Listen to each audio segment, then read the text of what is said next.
سورہ ملک بڑی، جیسے سورہ قاف وہاں تھی اسی مقام پر یہاں سورہ ملک ہے، بہت جامع اس کی تاثیر، اور یہ بہت حضور کو عزیز تھی۔ آپ کی کے معمولات میں سے تھا رات کو سوتے ہوئے آپ سورہ ملک پڑھا کرتے تھے، اور اس کی آپ نے تلقین کی ہے۔ بسم اللہ الرحمن الرحیم، تبارک الذی بیدہ الملک وہو علی کل شیء قدیر، بڑی بابرکت ہے وہ ہستی جس کے ہاتھ میں ہے بادشاہی، راج اس کا ہے۔ یہ ہے دین کا سیاسی پہلو، پوری کائنات پر اس کا راج چل رہا ہے۔ دنیا میں بغاوت ہے، کیوں ہے؟ وہ اپنے ایمان کے دعوے داروں کا امتحان لینا چاہتا ہے بس، ورنہ سورج، چاند، گیلیکسیز، پوری کائنات اور خود ہمارے جسم کا ایک ایک ذرہ اس کے قانون کا پابند ہے، تابع ہے۔ ہمارا جسم ہمارے اختیار میں کہاں ہے؟ میں تنگ آ جاتا ہوں، 2 دن ہوتے ہیں یہاں سے تو طبیعت خراب ہو جاتی ہے، جب تک کہ پھر وقت لگتا ہے کینچی لے کر بیٹھتا ہوں۔ اگر میں چاہوں کہ یہاں بال نہ آئے، میرا جسم ہے، میرا تو اختیار نہیں، وہ تو آئیں گے۔ تو ہمارا جسم بھی جہاں تک اس کی فزیولوجی کا تعلق ہے، اس کی اناٹومی کا تعلق ہے، یہ سارا اللہ کے قانون کے تابع، میرے تابع تو نہیں۔ میں چاہوں میرا دل ذرا رک جائے، جب چاہوں میں اس کو سٹارٹ کر دوں تو یہ تو نہیں ہوگا، جب بند ہوگا بند ہو جائے گا، میرے اختیار میں نہیں ہے۔ لیکن یہ کہ جو ہماری اختیاری زندگی ہے اس میں ہم نے طے کر لیا ہے کہ اللہ کی نہیں مانیں گے، اپنی مانیں گے، اپنی مانیں گے، اپنی بیویوں کی مانیں گے، اور جو بھی نظام ہے اس کے ساتھ وفاداری کریں گے، چاکری کریں گے، ان کی ملازمت کریں گے، ان کے رتھوں کے اندر ہم بیل بن کر جتیں گے تاکہ ہمیں عیش ملے، دنیا کے اندر ہمارے لیے مقامات ہوں، ہماری عیش بس اللہ خیر صلی اللہ۔ تو یہ ہے اصل میں امتحان، ورنہ بادشاہی یہاں اب بھی اسی کی ہے۔ یہ صرف ہلدی کی گانٹھ ہے جسے لے کر ہم پنساری بن کر بیٹھ گئے، میری مرضی، میرا خیال، میرا نظریہ یہ ہے، اور ہمارے نزدیک جو ہے طریقتکم المثلی، ہمارے جو کلچر ہے، مثالی نظام جو ہم نے بنایا ہے، ہمیں اس کی حفاظت کرنی ہے۔ تبارک الذی بیدہ الملک وہو علی کل شیء قدیر، وہ ہر چیز پر قادر ہے۔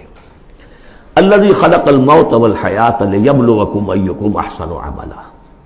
اب دیکھیے ہم نے حیات انسانی کا جو اب تک سمجھا ہے، جس کو کہ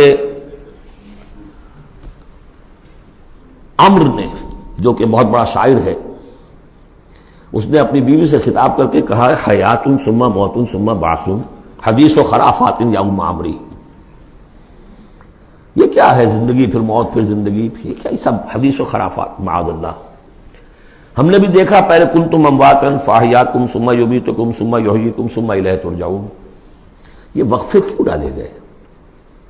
یہ موت کا وقفہ کیوں ڈال کر زندگی کا ایک حصہ نکال دیا علیحدہ؟ 30 40 50 60 سال یہ دنیا کی زندگی، پھر موت کا وقفہ۔ موت ایک زندگی کا وقفہ ہے، یعنی آگے بڑھیں گے دم لے کر۔ کیوں؟ اس کی حکمت بتائی جو ہم پڑھائیں سورہ واقعہ میں، قدرنا بینکم الموت، تمہاری ہی زندگی کا تسلسل ہے جس میں ہم نے ایک وقفہ موت کا ڈال دیا ہے۔ کیوں ڈالا ہے؟ خلق الموت والحیاۃ لیبلوکم ایکم احسن عملا۔ یہ جو چنک علیحدہ کیا ہے یہ اس لیے کہ تمہاری آزمائش ہو، امتحان ہو، تمہیں جانچا جائے۔ وہ 3 گھنٹے کا امتحان ہوتا تھا جو دیتے تھے تم کبھی اسکولوں میں، اب یہ 30 برس کا سمجھ، اور واقعی 30 برس ہی ہوتے ہیں آدمی کے پاس۔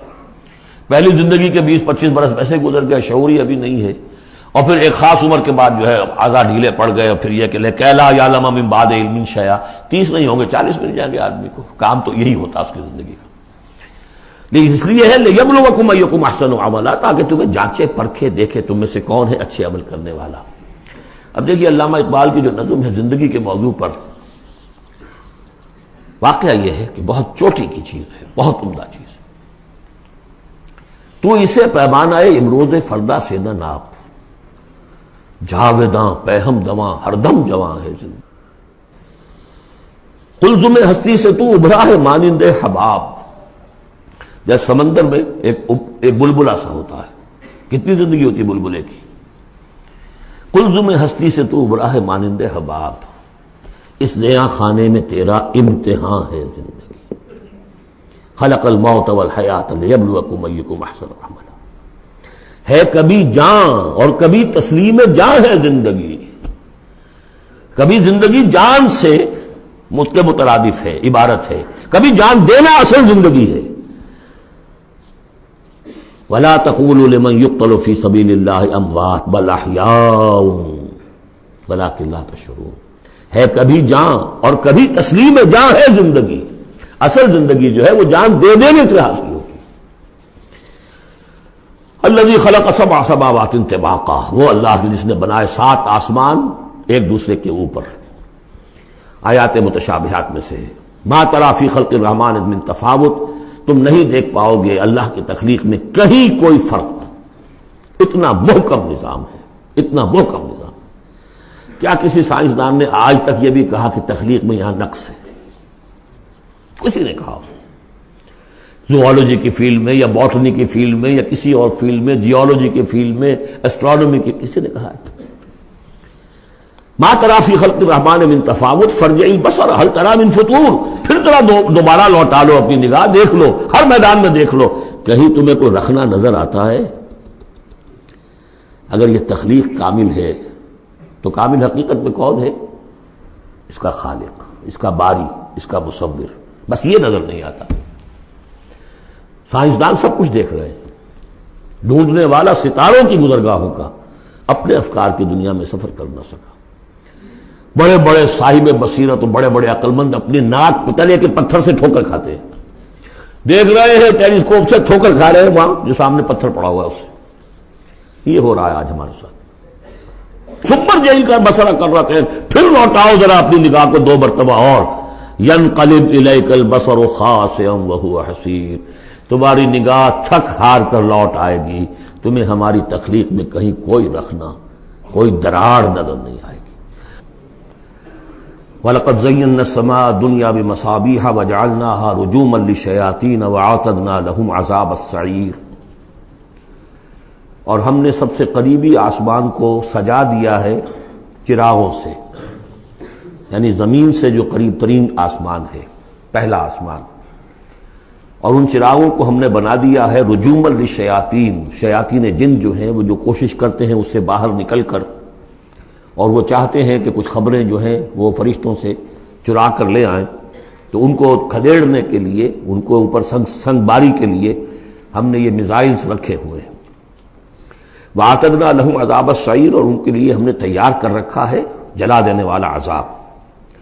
وَلِلَّذِينَ كَفَرُوا بِرَبِّهِمْ، اور جو لوگ اللہ کا، اپنے رب کا کفر کریں، چاہے وہ انسان ہو چاہے جنات ہوں، ان کے لیے ہے عذاب جہنم، جہنم کا عذاب. وَبِئْسَ الْمَصِيرُ، اور وہ بہت ہی برا ٹھکانہ ہے. اذا القوا فیہا سمعوا لہا شہیقا وہی تفور، جب وہ اس میں جھونکے جائیں گے تو سنیں گے کہ وہ دھاڑ رہی ہوگی، اچھل کود رہی ہوگی، اس کا جوش و خروش ہوگا. جو سورہ قاف میں ہم نے پڑھا تھا کہ ہم اس سے پوچھیں گے حل امتلأت وتقول حل من مزید، وہ اور چاہے گی. جیسے کوئی بھوکا بھیڑیا ہو یا بھوکا شیر ہو اور اس کے آگے کوئی شکار ڈالا جائے تو جس طریقے سے وہ اس پر غرا کر آئے گا، تکاد تمیز من الغیظ، قریب ہوگا کہ وہ اپنے غصے سے پھٹ جائے. کلما القی فیہا فوج، جب کبھی بھی اس میں ایک فوج ڈالی جائے گی، یعنی یہ کہ ایک قوم کے بعد دوسری، دوسری کے بعد تیسری، وہ تو ہو رہا ہے. وہم یوزعون، ان کے درجہ بندی کی جائے گی، قوموں کا علیحدہ علیحدہ حساب ہوگا. سالہم خزنتھا، تو جو جہنم کے داروغہ ہیں وہ ان سے کہیں گے الم یاتکم نذیر، کیا آپ کے پاس کوئی خبردار کرنے والے نہیں آیا؟ قالوا بلا، وہ کہیں گے آیا تھا، کیوں نہیں؟ قد جاءنا نذیر، ہمارے پاس خبردار کرنے والا آیا. فکذبنا، ہم نے انہیں جھٹلا دیا تھا. وقلنا ما نزل اللہ من شیء، اور ہم نے کہا کوئی شے نہیں اتاری اللہ نے، یہ تم خام خواہ کہہ رہے ہو کہ تم پر کوئی قرآن اترا ہے یا تورات اتری ہے. ان انتم الا فی ضلال کبیر، ہم نے اس سے بھی بڑھ کر کہا کہ تم تو خود کسی گمراہی میں ہو، کھلی گمراہی میں مبتلا ہو گئے ہو، تمہیں کوئی آسیب آ گیا ہے یا کچھ اور ہو گیا ہے. وقالوا لو كنا نسمع او نعقل، اور انہوں نے کہا یا وہ کہیں گے کہ اگر ہم سنتے اور سوچتے، غور کرتے، عقل سے کام لیتے، ما كنا فی اصحاب السعیر، تو ہم نہ ہوتے اس جہنم والوں میں سے. فاعترفوا بذنبهم، پس انہوں نے اپنے اصل گناہ کا اعتراف کر لیا. یہ بہت اہم مقام ہے. اصل گناہ کیا تھا کہ ہم نے ان کی بات سنی نہیں، سنی تو انسنی کر دی، اس پر غور نہیں کیا. اس لیے کہ ہم یہ آج پڑھ چکے ہیں ان السمع والبصر والفؤاد کل اولئک کان عنہ مسئولا، اللہ نے تمہیں یہ فیکلٹیز دی ہیں تو اس لیے کہ استعمال کرو. ہم نے بند کر کے رکھ چھوڑی ہے. ہماری ریت ہے، ہماری آباء و اجداد کی رسمیں ہیں، ہماری برادری کے یہ رواج ہیں، ہم اتنے عرصے سے ایک جماعت میں ہیں، اس جماعت کا یہ چلن ہے، جو بھی ہے اس فرقے میں ہے، اس فرقے کا یہ معاملہ ہے، یہ ساری چیزیں جو ہے کہ نہ سوچنا، نہ غور کرنا، نہ سننا۔ فاعترفوا بذنبہم، اصل گناہ یہ ہے ان کا، فسحقا لاصحاب السعیر، تو اب دفع ہو جائیں یہ، دھکارے جائیں یہ لوگ کہ جو جہنمی ہیں۔ اس کے برعکس ان الذین یخشون ربہم بالغیب، وہ لوگ کہ جو اپنے رب سے ڈرتے رہے غیب میں، لہم مغفرۃ واجر کبیر، ان کے لیے مغفرت بھی ہے اور بہت بڑا اجر بھی ہے۔ واسروا قولکم او اجہروا بہ، اور دیکھو چاہے تم اپنے قول کو چھپا کر بیان کرو یا بلند آوازی سے بیان کرو، انہ علیم بذات الصدور، وہ تو اس سے بھی واقف ہے جو تمہارے سینوں کے اندر مضمر ہے اور پنہاں ہے۔ الا یعلم من خلق، بڑی اہم آیت ہے یہ وہ حصے ہیں قرآن کے یہ کہ جن کو اس طریقے سے ازبر ہونا چاہیے اگر بات کرنا چاہتے ہیں آپ، دین کی وہ خدمت کرنا چاہتے ہیں۔ کیا وہی نہ جانے گا جس نے پیدا کیا؟ ایک ایسی بات ہے کہ جس کا کوئی انکار کر ہی نہیں سکتا۔ گھڑی بنانے والے کو تو معلوم ہے میں نے اس میں کیا کیا پرزے رکھے ہوئے ہیں، مجھے نہیں معلوم، میں اس کا استعمال تو کر رہا ہوں، مجھے بتا دیا یہ بٹن دبا دیں یہ آن ہو جائے گا، لیکن یہ کہ جس نے بنایا ہے کیا اس سے چھپی ہوئی کوئی چیز ہے؟ الا یعلم من خلق وهو اللطیف الخبیر، اور وہ تو بہت باریک بین ہے، ہر شے کی خبر رکھتا ہے۔ هو الذی جعل لکم الارض ذلولا، اسی نے تمہارے لیے زمین کو بنا دیا ہے پست، تابع حکم، تمہارے قدموں میں بچھی ہوئی ہے غریب، جتنا چاہتے ہو اس کو تو رونتے ہو، پامال کرتے ہو۔ فامشوا فی مناکبہا، چلو پھرو اس کے کندھوں کے مابین، گویا کہ یہ بھی کوئی بہت بڑا ہاتھی ہو، اس کے کندھوں کے مابین اتنی جگہ ہے، چل پھر رہے ہیں، جیسے چیونٹی کسی ہاتھی کے کندھوں کے درمیان چل رہی ہو تو وہ تو سمجھتی ہوگی کہ فٹ بال کا میچ کھیلنے کی جگہ مجھے مل گئی ہے۔ تو یہی حال ہمارا ہے، ہم جسے بہت وسیع سمجھتے ہیں کیا وہ کچھ بھی نہیں۔ فامشوا فی مناکبہا وکلوا من رزقہ، اور اسی کے رزق میں سے کھاؤ پیو، اسی زمین میں سے تمہارا رزق بھی برآمد ہو جائے گا۔ وإلیہ النشور، یہ یاد رکھو کہ پھر اللہ ہی کی طرف اٹھ جانا ہے، یہ اٹھنا ہے۔ آمنتم من فی السماء ان یخسف بکم الارض فاذا ہی تمور، کیا تمہیں کوئی خوف نہیں رہا؟ بالکل تم نچنت ہو گئے ہو اس آسمان والے سے جو آسمان میں ہے کہ وہ کہیں تمہیں زمین میں خسف نہ کر دے، دھسا نہ دے، فاذا ہی تمور، جبکہ وہ لرزے، زلزلہ آئے، شق ہو جائے اور تم چلے جاؤ۔ ام امنتم من فی السماء ان یرسل علیکم حاصبا، کیا تمہیں کوئی ڈر نہیں رہا کہ اللہ تعالیٰ جو ہے وہ آسمان والا تم پر بھیج دے کوئی ایسا جھکڑ تیز آندھی جس میں پتھر چلے آ رہے جو بلٹس کا کام کرے اور میزائلز کا کام کرے۔ فستعلمون کیف النذیر، پھر تمہیں معلوم ہو جائے گا کہ میرا خبردار کرنا کیسا تھا، کیا اس کا نتیجہ تھا۔ وَلَقَدْ كَذَّبَ الَّذِينَ مِن قَبْلِهِمْ، اور یقیناً جو ان سے پہلے تھے انہوں نے بھی جھٹلایا تھا۔ فَكَيْفَ كَانَ النَّكِيرُ، تو کیسا ہوا میرا ان کو پکڑنا اور میرا عذاب۔ اولم یروا الی الطیر فوقہم، کیا یہ دیکھتے نہیں پرندوں کو جو ان کے اوپر ہے؟ صافات ویقبضن، کبھی انہوں نے اپنے پر پھیلائے ہوتے ہیں، کبھی ان کو سکیڑ لیتے ہیں۔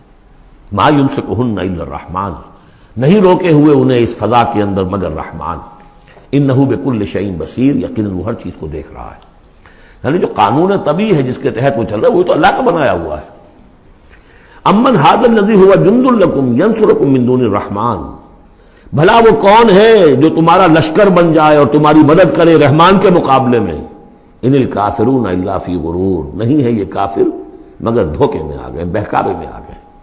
امن ھذا الذی یرزقکم من امسک رزقا، پھر بھلا کون ہے وہ جو تمہیں رزق دے سکے اگر اللہ اپنے رزق کے خزانوں کو روک لے؟ بل لجوا فی عتو و نفور، نہیں، یہ لوگ اپنی شرارت میں اور نفرت میں بہت آگے بڑھ گئے۔ افمن یمشی مکبا، یہ آیت بہت اہم ہے حکمت قرآن کے اعتبار سے، فلسفے کے اعتبار سے۔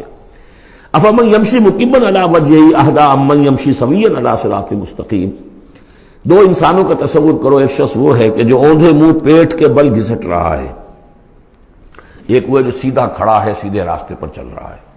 کون ہوگا زیادہ ہدایت پر؟ اس میں نقشہ کھینچ دیا گیا ہے، جو لوگ حیوانی سطح پر زندگی بسر کر رہے ہیں صرف انسٹنکٹس کی وجہ سے زندہ ہیں، پیٹ معاشی جدوجہد اسی کے لیے زندہ ہیں، گھسٹ رہے ہیں اسی میں، وہ اس اوندھے پڑے ہوئے انسان کے معنی نہیں جنہیں آگے کا کچھ پتہ نہیں آگے کہاں جانا ہے، وہ تو ان کے انسٹنکٹس انہیں چلا رہے ہیں، بالکل اینیمل لیول کے اوپر زندگی گزار رہے ہیں، اوندھے منہ، انہیں کیا نظر آئے گا راستہ کون سا ہے، کدھر جانا ہے؟ ایک شخص کھڑا ہے سیدھا، اپنی منزل اس نے معین کر لی ہے۔ یہ بالکل وہی فلسفہ ہے جو سورہ حج میں آ چکا ہے۔ انسان حقیقت میں وہی انسان ہے جس نے اپنا کوئی آدرش، کوئی نصب العین، کوئی مقصد، کوئی آئیڈیل زندگی میں مقرر کیا ہو۔ جو شخص بغیر کسی نصب العین کی زندگی گزار رہا ہے، ہی از این اینیمل۔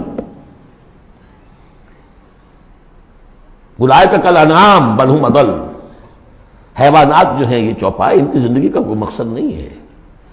وہ تو اللہ نے ہمارے کام کے لیے پیدا کر دی، آپ لوگ کاٹیں گوشت کھائیں اور ان کی چمڑوں سے جوتیاں بنائیں اور جی رہے ہیں، وہ خالص انسٹنکٹس کے اوپر، ان کی جبلتیں ہیں، صرف جبلت کے تحت ہیں۔ انسان صرف حیوان نہیں ہے، اس میں کچھ اور ہے، اور اس کے لیے کوئی آئیڈیل۔ ضعف الطالب والمطلوب، جتنا اونچا آئیڈیل ہوگا اتنا ہی اونچا انسان جائے گا، لیکن جس کا کوئی سرے سے آئیڈیل نہیں وہ نرا حیوان ہے۔ آخر چوپائے بھی تو اسی طرح چلتے ہیں نا۔ افمن یمشی مکبا علی وجہہ اہدی امن یمشی سویا علی صراط مستقیم، سیدھا راستہ اور اس کی منزل معین ہے، مجھے ادھر جانا ہے۔ دنیا میں ہماری منزل اقامت دین، حقیقت میں زندگی کی منزل آخرت، رضائے الہی کا حصول۔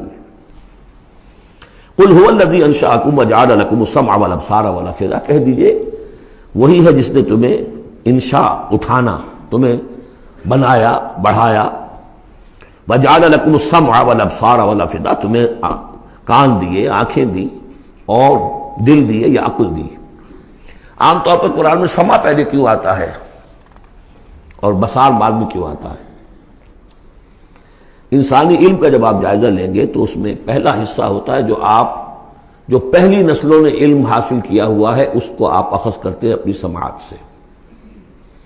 آپ سنتے ہیں، کلاس میں لیکچر ہو رہا ہے، پروفیسر لیکچر دے رہا ہے، جو کچھ ہوا ہے پہلے وہ آپ نے پچھلی نسلوں کا جو بھی ذخیرہ معلومات ہے وہ جمع کیا، اب آپ نے آبزرو کیا، کچھ اور معلومات حاصل کی، کچھ نئی حقیقتیں آپ پر منکشف ہوئیں، اور پھر آپ نے اس کو جوڑا، ایک قدم آگے گئے۔ ان السمع والبصر والفؤاد کل اولئک کان عنہ مسئولا قلیلا ما تشکرون، بہت کم ہی شکر ہے جو تم کرتے ہو۔ قل هو الذی ذرأکم فی الارض والیہ تحشرون، کہہ دیجئے اسی نے تمہیں پھیلا دیا ہے زمین میں اور اسی کی طرف تم اکٹھے کر دیے جاؤ گے، جمع کر دیے جاؤ گے۔ وَيَقُولُونَ مَتَىٰ هَٰذَا الْوَعْدُ إِن كُنتُمْ صَادِقِينَ، وہ کہتے کب ہوگا یہ وعدہ، کب پورا ہوگا، اگر تم سچے ہو تو بتاؤ۔ قُلْ إِنَّمَا الْعِلْمُ عِندَ اللَّهِ، کہہ دیجئے کہ اس کا علم اللہ کے پاس ہے۔ آخرت کب آئے گی؟ وَاللَّهُ عِندَهُ عِلْمُ السَّاعَةِ، اللہ ہی کے پاس اس کا علم ہے۔ وَإِنَّمَا أَنَا نَذِيرٌ مُّبِينٌ، اور میں تو بس صرف ایک واضح اور صاف صاف ڈرا دینے والا ہوں، اس کے سوا میری ذمہ داری کوئی نہیں۔ فَلَمَّا رَأَوْهُ زُلْفَةً، پھر جب وہ دیکھیں گے اس کو قریب آ گئی، سیئت وجوہ الذین کفروا، تو ان کے چہروں کے حلیے بگڑ جائیں گے، برے ہو جائیں گے ان کے چہرے، ان کافروں کے۔ وقیل ھذا الذی کنتم بہ تدعون، اور کہا جائے گا یہ ہے وہ جس کو تم مطالبہ کرتے تھے کہ لاؤ اور لے آؤ جلدی سے۔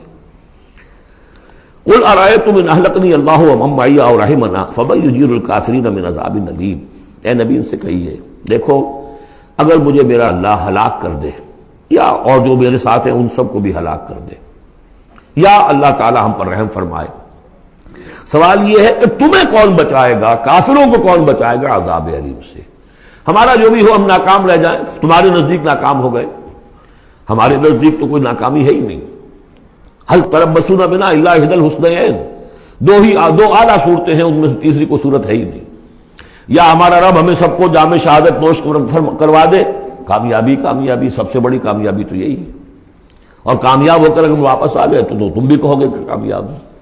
لیکن تم سوچو کہ کافروں کو کون بچائے گا دردناک عذاب سے؟ قل هو الرحمن آمنا به، کہہ دیجئے وہ رحمان ہے، اس پر ہم تو ایمان لا چکے ہیں، وعلیہ توکلنا، اور اسی پر ہمارا توکل۔ نوٹ کر لیجیے یہ صورتیں جو ہے بالکل ابتدائی زمانے کی صورتیں ہیں۔ ابھی سمجھیے کہ یہ ابتدائی رد و قضا ہے، جس کی آخری شکلیں وہ ہیں جو سورہ انعام اور سورہ اعراف اور سورہ یونس اور سورہ ہود میں ہم دیکھا ہے۔